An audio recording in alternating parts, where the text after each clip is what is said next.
یا آنکھ کا مسئلہ، اور آنکھ کا مسئلہ حل ہو جائے گا. راوی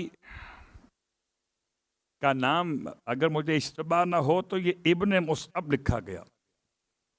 اس نے امام سے سوال کیا مولا میری آنکھیں بڑی کمزور ہو گئیں. ساتویں امام کی بارگاہ میں سوال کیا، آنکھیں بڑی کمزور ہو گئیں.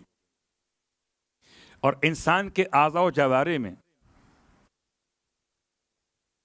بصارت کی اہمیت کتنی ہے.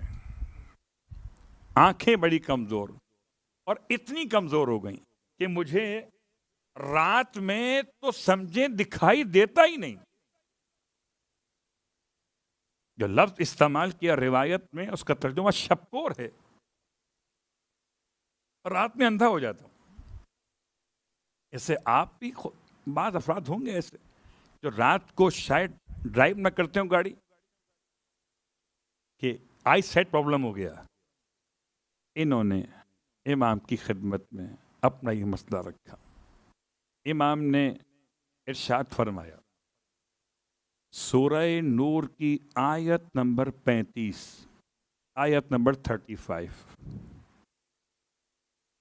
اللہ نور السماوات والارض مثل نورہ کمشکات الی آخر الآیت.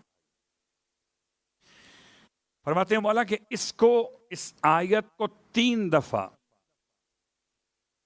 کسی برتن پہ لکھیے. برتن جب آپ لکھیں گے اس سے پہلے پاک کو صاف کریں گے، کوئی ڈسٹ وغیرہ نہ ہو، کوئی آلودگی نہ ہو.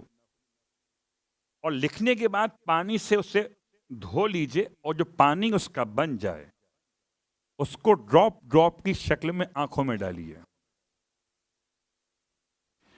کہتے ہیں میں نے امام کی بات پہ عمل کیا، 3 دفعہ آیت کو لکھا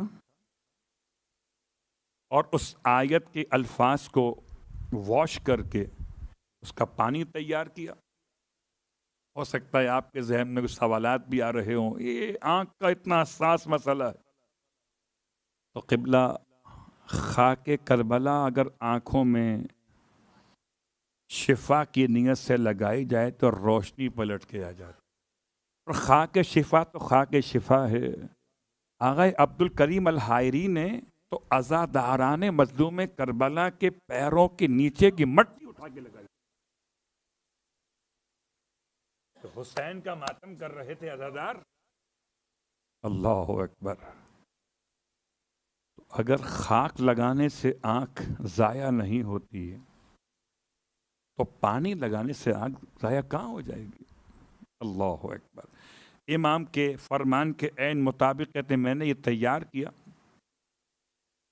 اور اسے اپنی آنکھوں میں ڈراپ کی طرح سرمے کے انداز میں لگایا. کہتے ہیں کہ یہ سمجھیے کہ میں نے کتنی بار ڈالا ہوگا. ان کے الفاظ ہیں کہ شاید 100 قطرے بھی نہ بنے ہوں.